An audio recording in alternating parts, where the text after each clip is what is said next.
Hi, this morning we're in Stays Harbour up in Yorkshire and we're going out on a boat trip, a pelagic boat trip to photograph birds at sea. If you want to photograph shearwaters in flight, you've really got to be out on a boat. And that's what today is all about. At the moment I'm just passing time, waiting for things to happen, and behind me you can hear lots of kittiwakes. There's a lovely cliff here with kittiwakes at the end of the breeding season, just to keep me busy for a short while I'm waiting for the boat.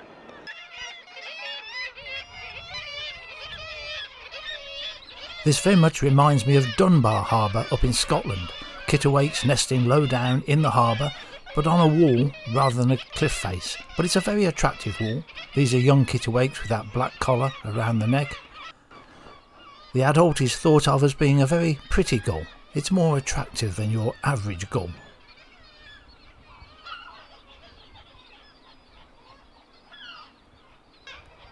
These two birds appear to be courting.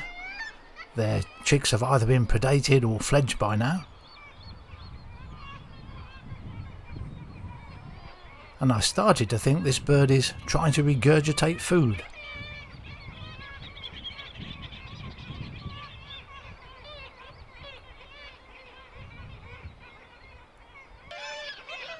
As is this one.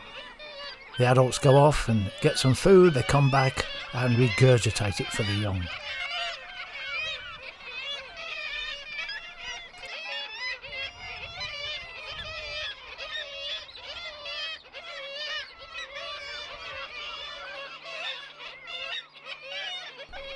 Time to get on the boat.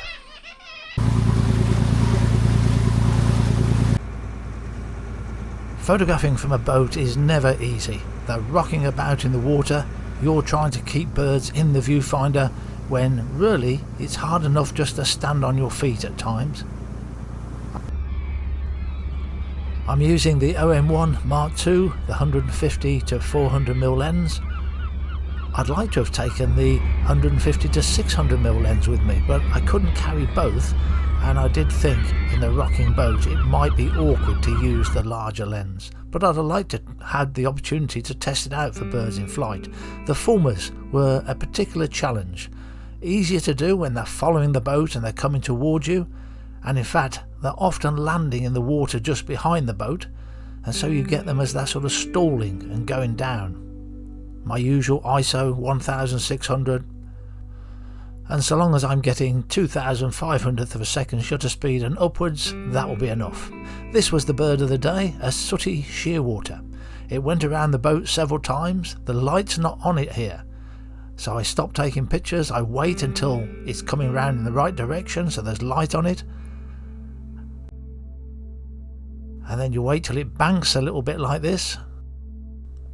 And so long as you can keep it in the viewfinder on that rocking boat, the autofocus subject detection on the OM1 will keep it in focus. Now what about the image size here? That shearwater is a little bit small in the frame. With wildlife subjects they always say your typical composition should be the subject about 1/3 of the size of the frame, and clearly this picture is a little bit smaller than that.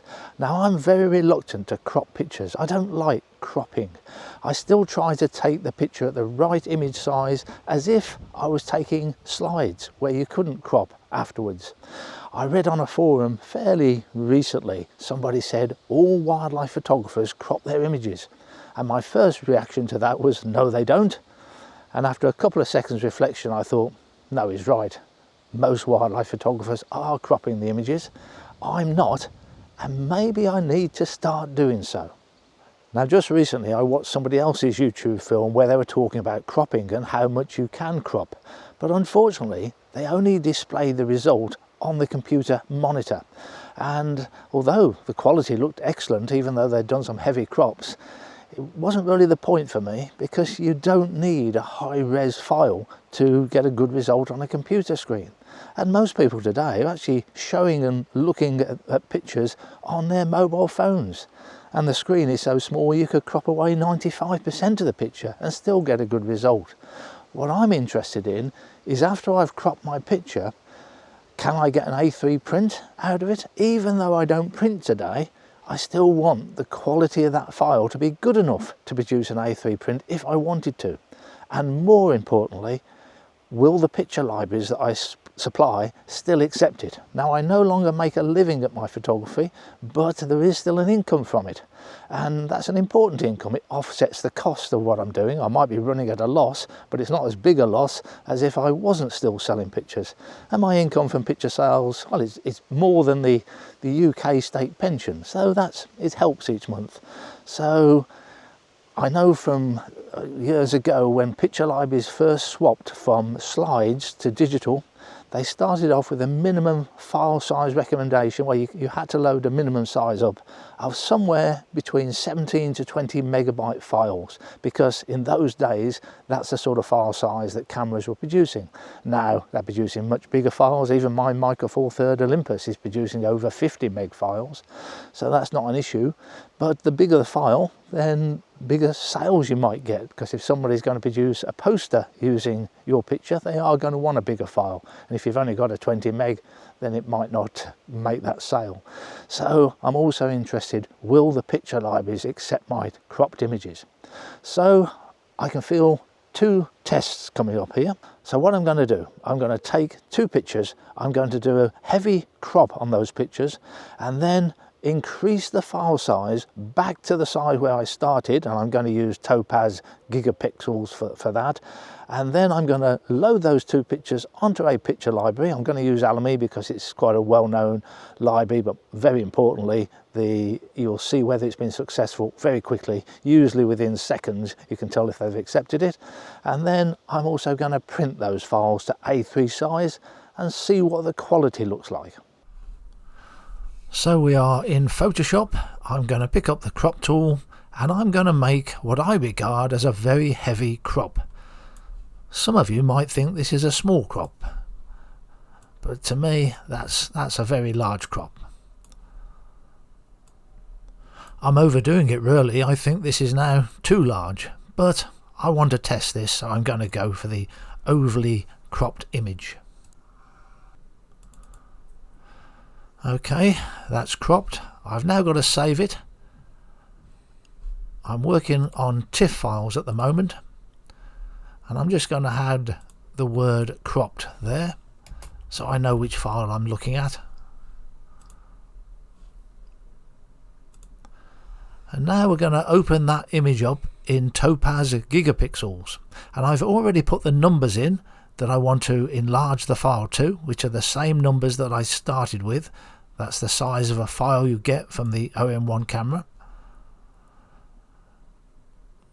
So I'll just run that. It doesn't take very long.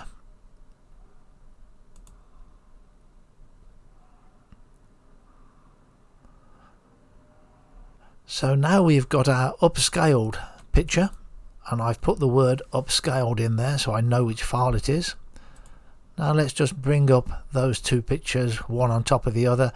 The upper picture is the one that's been upscaled, and the lower picture is just cropped before we upscaled it, and it's fairly obvious the top one is the better quality. I can see that very clearly on my monitor, and it's extreme enough that you may be able to see that on YouTube as well.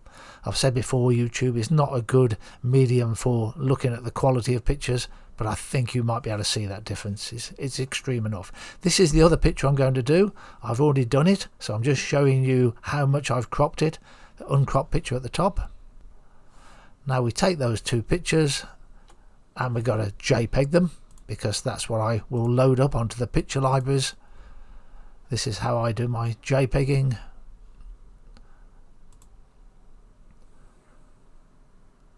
Okay, that's the two pictures done. Now let's go to the Alamy website and we're going to upload these two pictures. Now I am absolutely confident they will accept these. I just do not see an issue. The picture quality is clearly good enough, but we'll go through it anyway.